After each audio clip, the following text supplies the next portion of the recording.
Assalamualaikum warahmatullahi wabarakatuh. Perkenalkan, nama saya Triayu Mentari Nasution. Saya dari kelas 20 S03 Malam di Amistikom Tunas Bangsa Pematang Siantar. Di sini saya akan menjelaskan tentang Bank Danamon sesuai dengan tugas yang diberikan oleh Bapak Rizky Alfadila Nasution tentang Bank Danamon. Bank Danamon didirikan pada tanggal 16 Juli 1956 dengan nama PT Bank Kopra Indonesia. Pada tahun 1976, bank ini berubah nama menjadi PT Bank Danamon Indonesia.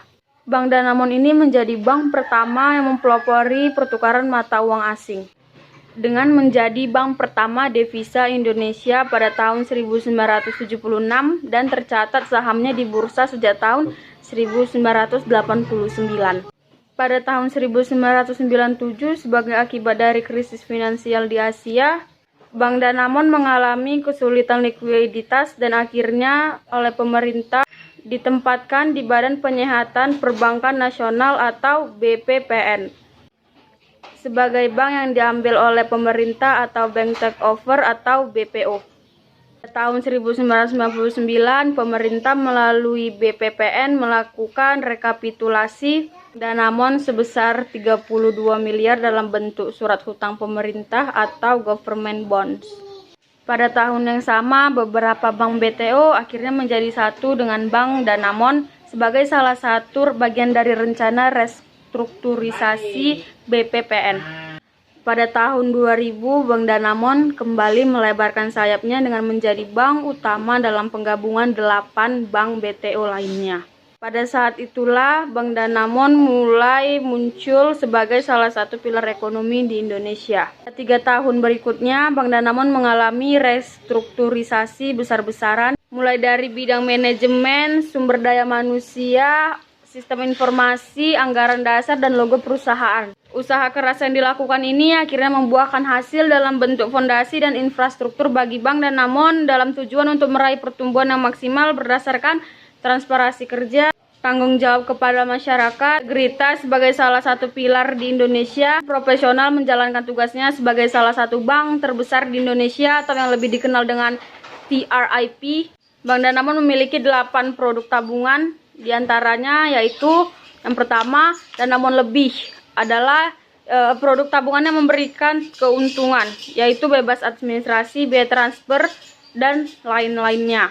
Lalu yang kedua, tabungan Lebih Adira Finance merupakan tabungan yang diterbitkan khusus bagi nasabah Adira Finance yang pengajuan kredit mobil atau motor di Adira Finance yang telah disetujui. Yang ketiga, Fleximax merupakan tabungan yang khusus diperuntukkan bagi nasabah perorangan dan institusi atau perusahaan. Yang keempat, Prima Dollar, tabungan dalam mata uang asing yang diperuntukkan untuk nasabah perorangan atau badan dengan jenis mata uang yang dapat dipilih. Kelima, tabungan Danamon Cita-Citaku, merupakan tabungan berjangka yang sumber dana dari rekening utama akan dipindahkan ke rekening tabungan Cita-Citaku secara berkala sesuai dengan jumlah angsuran dan tenor.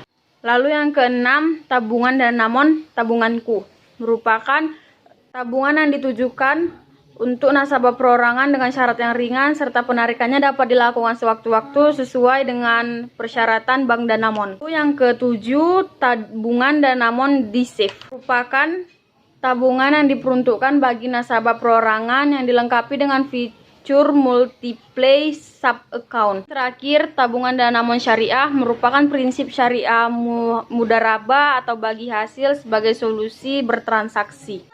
Bank Danamon memiliki kelemahan dan kelebihan. Jadi sekarang yang akan saya bahas adalah kelebihannya dahulu. Kelebihan Bank Danamon yaitu yang pertama, wide network yang jaringannya meluas ke berbagai pelosok Indonesia. Lalu yang kedua, layanan e-banking Bank Danamon, yaitu bisa bertransaksi melalui handphone tanpa harus keluar rumah.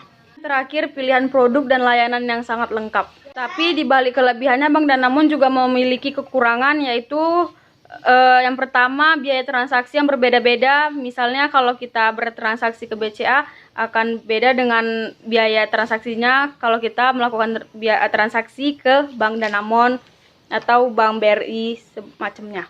Di balik kelebihannya layanan e-banking sebenarnya ada kekurangannya, yaitu misalnya jaringan. Di saat jaringan kita tidak bagus, bakalan sulit sih melakukan layanan e-banking.